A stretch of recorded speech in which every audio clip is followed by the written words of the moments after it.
소아과에 가기 전에 6번째 시간입니다. 태어난 아기의 팔다리의 성장과 발달에 관해서 말씀드리겠습니다. 아기가 자라면서 좋아하는 장난감을 손으로 잡고 처음 그런 말을 하고 부모에게 이 세상 무엇과도 바꿀 수 없는 포옹을 해주는 등 세상에 반응하는 모습을 지켜보는 것은 재미뿐만 아니라 감동적이기도 합니다. 하지만 발을 떼어놓을 때 발끝으로 걷는다든지 안짱다리로 엉거주춤하는 모습을 보면 불안하죠. 자, 이제 이런 경우를 한번 알아보겠습니다.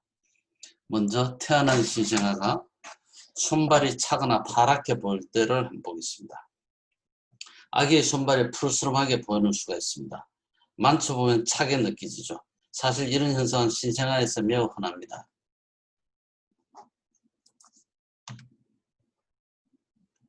손이 파랗고 발이 파랗고 얼마든지 이렇게 될 수가 있습니다.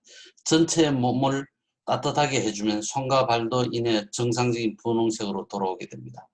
아이가 심하게 울 때 얼굴, 혀, 입술이 약간 파랗게 보일 수도 있지만 울음을 그치면 즉시 정상 혈액으로 돌아옵니다.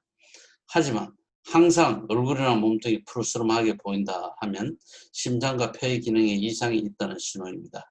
잘 먹지 못하거나 숨이 가쁘거나 젖을 한 번에 몇 번 이상 힘차게 빨지 못하는 증상도 산소 공급이 충분치 않다는 신호입니다. 이렇다면 소아과를 방문하셔야 될 겁니다. 발달성 고관절 이형성증, 정상 고관절 응치뼈 관절이 이렇게 생겨 있습니다. 부분 탈구가 되어 있을 수가 있고 저위 탈구, 고위 탈구 이렇게 종류들이 있습니다. 발달성 고관절 이형성증은 고관절 통증과 보행장애가 생길 수 있습니다. 원인은 분명치 않지만 가족력, 첫 번째 자녀, 여자 아기, 자궁 내 양수 부족, 태아가 자궁 속에서 둔의를 취한 경우 등이 위험 인자입니다. 소아과에서는 생후 1년간 영유아 신체 검사 시 반드시 고관절을 검사해야 합니다. 위험한 인자나 의심된다면 영상의학적 검사와 소아정형외과에 한번 의뢰해보는 것도 좋겠고, 그럴 경우 연령에 따라 초음파 혹은 엑스선 촬영으로 진단하게 됩니다.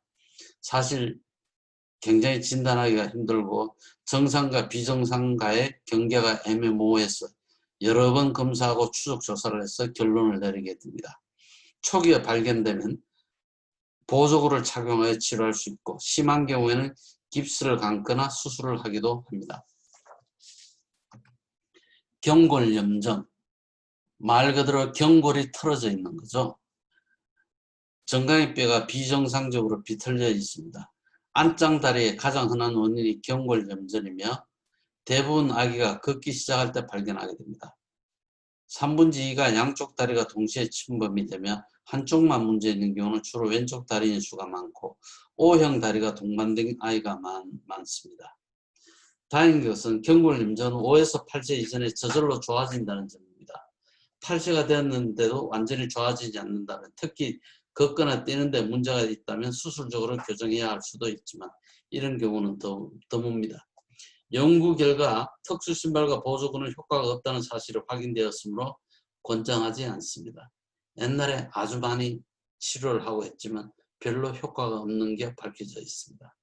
내반족, 정상발이 이렇다면 안쪽으로 약간 굽었는 발이 있고 아주 심하게 굽은 발이 있습니다. 아주 심한 경우를 내반족이라 하며 힘줄이 짧아서 발이 안쪽으로 휘어진 상태이고 때로는 90도 이상 심하게 휘기도 합니다.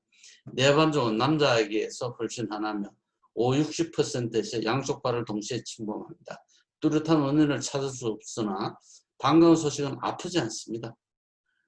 치료가 또한 잘 되는 병입니다.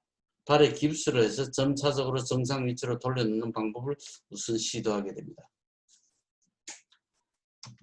여러분, 관절에서 뚝뚝 소리가 나는 경우가 많죠. 관절에서 왜 뚝 소리가 나는지 아무도 알 수 없습니다. 뚝 소리가 나는 것은 어린이든 성인이든 심지어 신생아에 있어서도 흔한 현상입니다. 인대가 늘어날 때 제자리로 돌아오면서 소리가 난다는 소리도 있고 관정각 내에 있는 공기방울들이 압축되어 나는 소리라는 소리도 있고 온갖 이론이 있지만 아직 밝혀지지는 않았습니다. 신생아에서 무릎, 어깨, 팔꿈치 관절이 뚝 소리 나는 건 매우 흔한 일이고 정상적인 현상입니다. 하지만 고관절에서 뚝소리가 난다면 소아과 의사에게 보이는 것이 좋겠습니다. 발끝으로 걸을 때 많은 아기들이 걷기를 시작하면서 발끝 혹은 발꿈치로 걸으려고 합니다. 이 또한 흔한 현상이며 대부분 시간이 지나면 저절로 좋아집니다. 성장과 발달 지표가 정상이고 신발을 신으면 제대로 걷고 맨발일 때만 발끝으로 걷는다면 걱정할 필요가 없습니다. 대부분 아기는 두 돌이 지나면 발끝으로 걷지 않습니다. 손발톱. 아기의 손발톱은 처음 깎아줄 때 굉장히 불안하시겠죠? 하지만 이내 익숙해집니다. 아기들은 손발톱이 아주 빨리 자라므로 일주일에 한 번씩은 깎아주게 됩니다. 특히 손톱은 짧게 유지하는 것이 자기를 핥히지 않고 주변 사람들에게 상처를 주지 않기 때문에 훨씬 낫습니다. 손톱을 깎아줄 때는 유아용 손톱깎이나 끝이 둥근 전용 가위를 이용하면 아기의 손으로는 한 사람이 단단히 붙잡고 다른 사람이 깎는 두 사람이 함께하는 작업이 훨씬 낫습니다. 이것만은 기억합시다. 손발이 파랗게 보이는 것은 신생아에서 매우 흔하며 따뜻하게 해주면 정상적으로 돌아오는 경우가 많습니다.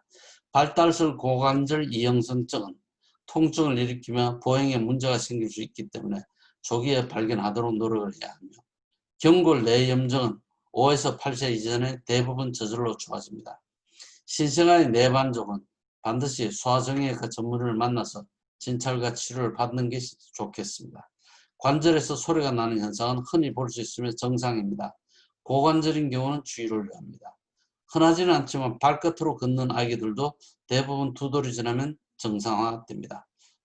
신생아의 손발톱은 빨리 자라기 때문에 일주일에 한 번씩 깎아주어야 합니다. 감사합니다.